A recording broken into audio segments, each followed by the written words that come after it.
Bonsoir à toutes et à tous, bienvenue dans cette édition. Voici les titres. Au Mali, FINPIS met en lumière l'engagement de Diarra Kawase, un de ses ambassadeurs de la paix formé par l'Académie des champions de la paix. Toujours avec l'ONG FINPIS, à travers son projet Parler d'eux, pose des bases solides sur la radicalisation dans les localités de Koutiala, Yorosso et Nara. Côte d'Ivoire, une centaine de forces de l'ordre formées à Korogo à la prévention de l'extrémisme violent.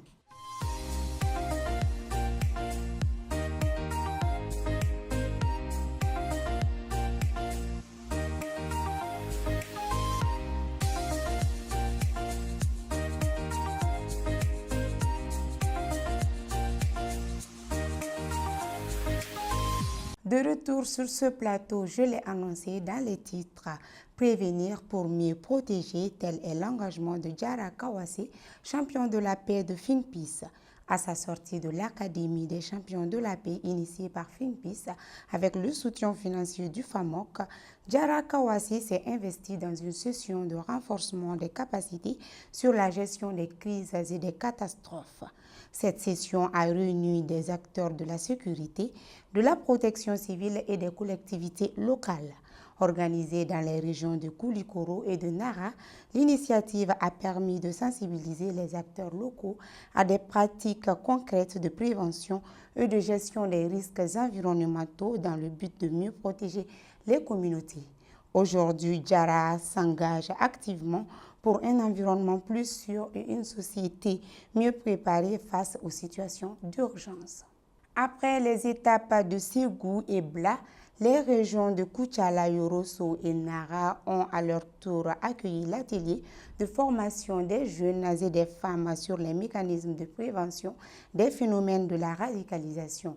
Avec l'appui du PNUD, ces rencontres ont permis de mobiliser des acteurs locaux, des élus, des jeunes et des femmes autour d'une même vision, renforcer la résilience communautaire face à l'extrémisme violent.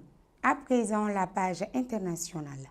Dans le cadre de la relance des programmes de coopération sécuritaire entre la Côte d'Ivoire et les États-Unis, le 14 juin 2025, une centaine de policiers, gendarmes, des agents des eaux et forêts ainsi que de l'Office ivoirien des parcs et réserves ont été formés sur la prévention de l'extrémisme violent.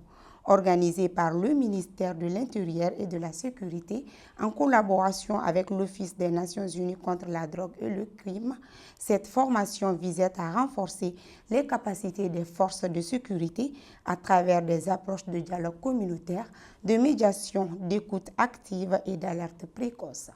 Elle a mis l'accent sur la tolérance, la sensibilisation, la remontée d'informations issues du terrain et le respect des droits humains dans les interventions sécuritaires.